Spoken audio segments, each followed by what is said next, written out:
এটা হলো বড় মেয়ে, আমার দিদির বেড়াল, পাশের বাড়ির দিদির বেড়াল। ও কিন্তু খুব আদরের বেড়াল, ছোট্ট থেকে ওরা বড় করেছে, নিউটার করা। কিন্তু এতই ভীতু যে মানে নিজের বাড়িতেও একটা বিড়াল আছে, তাকেও ভয় পায়। অন্য বিড়ালদের এত ভয় বলে ও বাড়ির থেকে বেরিয়ে গিয়ে এই আশপাশে ঘোরাঘুরি করে, কিন্তু ভয় বাড়ি আসতে পারে না। মাঝে মধ্যে আমার এখানে আসে, এসে খায়, আবার ভয়ে ভয়ে খেয়ে পালিয়ে যায়। আজ তাও পারেনি।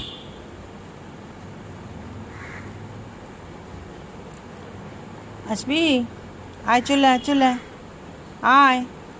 বড় মেয়ে, বড় মেয়ে, চলে আসবে? চলে এসো না তুমি, ওখান দিয়ে নিচে লাফ দাও, ওখান দিয়ে নিচে লাফ দাও। এসো, আমি বাড়ি দিয়ে আসবো, এসো এসো এসো। দেখো প্লাস্টিকে করে খাবারটা দিলাম, তুমি বোকার মতন এদিকে বসে রইলে। ও এসে কিরম প্লাস্টিকটা খুলে কিরম খেয়ে নিচ্ছে দেখো। বড় মেয়ে নিচে এসো, আমি আবার খাবার দেবো, তুমি নিচে চলে এসো, এসো।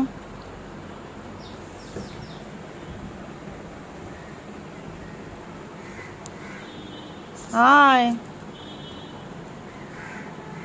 বাড়ি যাবি? আয়, বাড়ি চলে যাবি? আয়।